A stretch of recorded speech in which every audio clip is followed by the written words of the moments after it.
আপনাদের সাথে শেয়ার করছি একটি কচুর রেসিপি, যেটা হচ্ছে শোলা কচু, যেটা পাওয়া যায় বাজারে, সেই কচুর রেসিপি।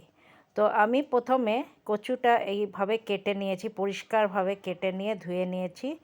আর এবার কড়াইতে তেল দিয়ে নেব, সর্ষের তেল।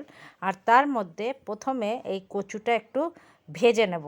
কচুটা আগে যদি একটু ভেজে নেন তাহলে ওটার যে একটা স্লিপারি ভাব আছে সেটা থাকে না।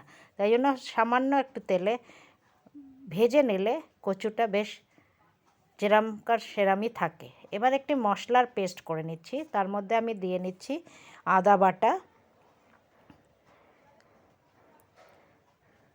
1 চামচের চেয়ে একটু কম দিয়েছি আদা বাটা। আর তার সাথে দিয়েছি হচ্ছে কোরানো নারকেল। তো কিছুটা কোরানো নারকেল দেব এর মধ্যে।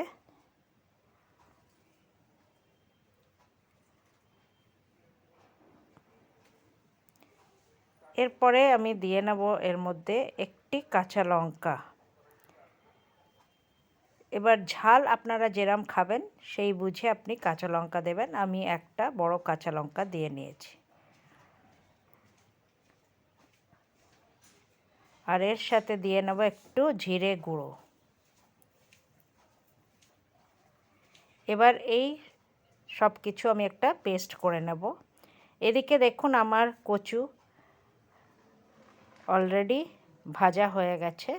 এবার আমি এই পেস্ট যেটা বানালাম সেই পেস্টটা আমি দিয়ে নেব কচুর মধ্যে।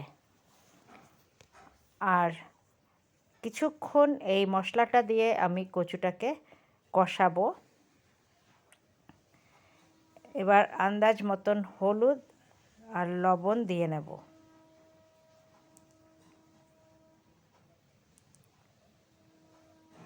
এই রেসিপিটা একটু গা মাখা হবে, কোনো ঝোল টাইপের হবে না।